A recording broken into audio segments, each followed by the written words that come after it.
হঠাৎ করেই অন্ধকারে ডুবে গেল ইউরোপের প্রাণকেন্দ্র স্পেনের মাদ্রিদ, পর্তুগালের লিসবন এবং ফ্রান্স। এই বিদ্যুৎ বিভ্রাটে শুধু যে বাসা বাড়িতে আলো নেই এমন নয়, বন্ধ হয়ে আছে ট্রাফিক লাইট, দাঁড়িয়ে আছে ট্রেনও, এমনকি হাজারো মানুষ রাস্তায় অবরুদ্ধ হয়ে দাঁড়িয়ে আছে। তবে আপনি কি ভেবে দেখেছেন ইউরোপের এমন বিদ্যুৎহীন অবস্থায় দেশগুলোতে সামাজিক অর্থনৈতিকভাবে ঠিক কতটা প্রভাব পড়তে পারে?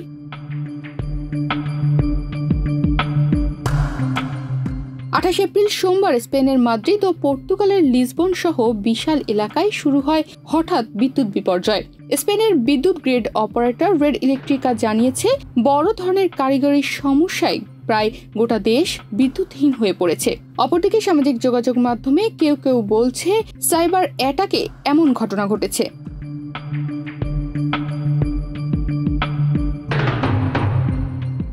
এই ঘটনার পর থেকে শহরের ট্রাফিক সিগন্যাল কাজ করা বন্ধ করে দিয়েছে। শুরু হয় বিশাল যানজট। মাদ্রিদের আন্ডারগ্রাউন্ডের কিছু অংশ খালি করে ফেলা হয় নিরাপত্তার জন্য। শুধু তাই নয়, টেলিফোন লাইন বিচ্ছিন্ন হয়ে যায় প্রায় সর্বত্র। রেড ইলেকট্রিকা ও ইরেরেস জানায়, এটা শুধু স্পেন বা পর্তুগালের সমস্যা নয়, বরং পুরো ইউরোপীয় বিদ্যুৎ গ্রিডে একটি বিরাট ধাক্কার ফল। ফ্রান্সের কিছু অংশ বিদ্যুৎহীন হয়ে পড়েছে। তাহলে প্রশ্ন হলো, ইউরোপের মতো উন্নত দেশে এরকম বিদ্যুৎ বিভ্রাট হলে এর প্রভাব ঠিক কি এবং কতটা?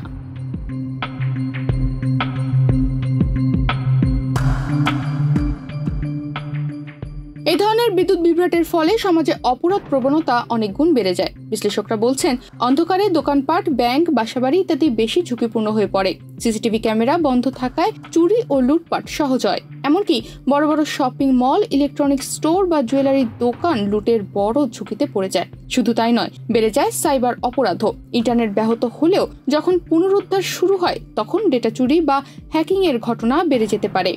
অনেক সময় জরুরি প্রতিষ্ঠানের সার্ভার সুরক্ষিত না থাকায় গুরুত্বপূর্ণ তথ্য ফাঁস হওয়ার আশঙ্কা তৈরি হয়।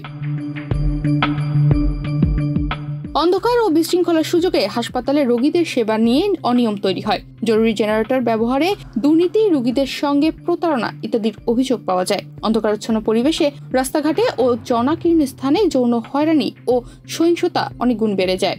বিশেষ করে পাবলিক ট্রান্সপোর্ট বা আশ্রয় কেন্দ্রে থাকা নারীরা বেশি ঝুঁকিতে পড়ে। কিছু এলাকায় গ্যাং সদস্যরা সুযোগ নিয়ে ভয়ভীতি সৃষ্টি করে, দাঙ্গা বাঁধানোর চেষ্টা করে। স্বল্প সময়ের মধ্যে ছোটখাটো সংঘর্ষ থেকে বড় সহিংসতায় রূপ নিতে পারে।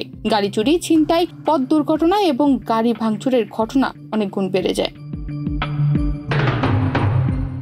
স্পেন, পর্তুগালের মতো উন্নত দেশেও যখন এভাবে বিদ্যুৎ বিভ্রাট হয় তখন স্বাভাবিক জীবন ভেঙে পড়ে। আর সেই মুহূর্তে অপরাধীরা, বিশেষ করে লক্ষ্য করে চোখ না থাকলে চুরি সহজ, এই মানসিকতা নিয়ে তারা দ্রুত অ্যাক্টিভ হয়ে যায়।